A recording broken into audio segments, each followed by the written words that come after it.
समस्त को praise the Lord. आज बाइबल स्टडी रे मु आपण समस्त को प्रभु जीशु ख्रीष्ट को मधुर नाम रे स्वागत जनाऊँगी। आम अल्प समय प्रभुंकर वाक्य को ध्यान करवा। अनेक समय रे अनेक विश्वासी भाई भौणी मान मुहर मु शुणी थाए आज्ञा आम मान निमंते आपण प्रार्थना करंतु जे प्रकार आम आत्मिक बढ़ी पारिबु। मोर प्रिय माने मु आपण मान को कहवाक चाहे आम प्रभु सहित केमिति आगक बढ़ा आत्मिक केमिति आगक बढ़ा मु तीनोटी विषय आपण मान को शेयर करने को चाहे। आज बाइबल स्टडी रे आमे देखा कि आम आत्मिक किंबा प्रभुंकर सहित केमिति आगक बढ़ी पारिबा। प्रथम विषय प्रार्थना। आत्मिक बढ़िबा निमंते प्रभुंक सहित चलिबा निमंते प्रथम विषय प्रार्थना। जिरिमिय 33 तार 3 पदरे लिखाई तुम्भे आंब निकटरे प्रार्थना करो तहिरे आंबे तुमको उत्तर देव। मोर प्रिय माने प्रार्थना कौन? What is prayer? प्रार्थना कौन? प्रार्थना प्रभुंक सहित सहभागी। प्रार्थना प्रभुंक सहित कथबार्ता हेबा।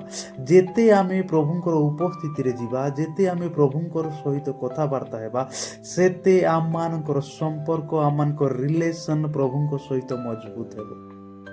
जदि आमे अधिक रु अधिक समय प्रभु को देवा, प्रभुंकर उपस्थिति रे बसिबा, तेबे निश्चय आमे प्रभुंक सहित आगक बढ़ी पारिबा।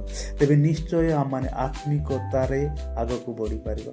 तेबे आमे ध्यान देवार आवश्यकता रही। गोटे विश्वासी गोटे क्रिस्टियन व्यक्ति ध्यान देवार आवश्यकता रही जे आम मानकर प्रार्थना मजबूत थिबार आवश्यकता रही। सामूहिक प्रार्थना सहित आम मानकर व्यक्तिगत प्रार्थना रे आम माने डेभलप हेबार आवश्यकता रही। जदि आम प्रार्थना रे आगक बढ़िबा, जदि आम प्रार्थना मजबूत अच्छी, तेबे आम निश्चय आत्मिक आगक बढ़ी पारिबा। द्वितीय विषय होउछि उपवास। प्रथम विषय प्रार्थना, द्वितीय विषय होउछि उपवास। मोर प्रिय माने गोटे सुंदर विषय लिखाई माथ्यू तार 17 तार 21 पदरे। सेठी गोटे विषय लिखाई किंतु प्रार्थना और उपवास बिना अन्य कौन सी उपाय रे ए प्रकार भूत बाहरी जाए नाही। लिखाई बिना प्रार्थना उपवास रे ए प्रकार भूत बाहरी जाए ना। एटी गोटे शब्द लिखाई ए प्रकार। मोर प्रिय माने मु आपण मान को कहबा को चाहे से ए प्रकार आपण मानकर समस्या, आपण मानकर रोग, आपण मानकर दुख अभाव किछि भी हेई पारे। मोर प्रिय माने जदि आमानकर जीवन रे असंभव विषय संभव हेउ बोली जदि आमे चाहूचु, तेबे आमान उपवास प्रार्थना करबा निहाती आवश्यक। आ उपवास प्रार्थना द्वारा आमानक शरीर अभिलाषा को आम माने मारी थाउ। प्रथम विषय प्रार्थना आत्मिक बढ़िबा निमंते। द्वितीय विषय उपवास। जदि प्रभु आमान को सुस्थ सबल रखिचंती, तेबे आमान को उपवास रखिबा निहाती आवश्यक रही। उपवास रे अनेक बंधन छिंडी थाए। उपवास रे आम माने बल पाई थाउ। उपवास रे आम माने आत्मिक बढ़ी थाउ। मोर प्रिय माने तृतीय विषय मु आपण मान को कहबा को चाहे। आज बाइबल स्टडी रे बड़ ध्यान दियंतु। मोर प्रिय माने वाक्य अनुसार चलिबा, वाक्य को ध्यान करबा बहुत इंपोर्टेंट, बहुत गुरुत्वपूर्ण।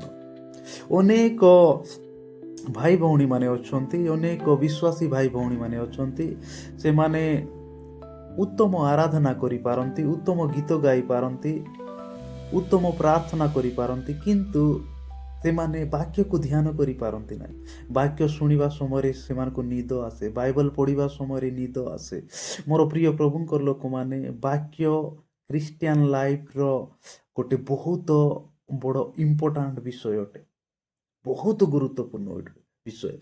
रोमियो 10 तार 17 पदरे जदि आपण माने पढ़िबे, वाक्य को सुनिबा द्वारा आम मानकर विश्वास जात हुए बोली लिखाई। अर्थात वाक्य को जदि आमे शुणुछु पढ़ुछु, तेबे आम मानकर विश्वास कौन हेबो? जात हेबो, विश्वास जन्म हेबो। आउ आम मानकर विश्वास जेतेबेले जात हेबो, आमे निश्चय प्रभुंकर सहित चली पारिबा, आमे निश्चय आत्मिक बढ़ी पारिबा।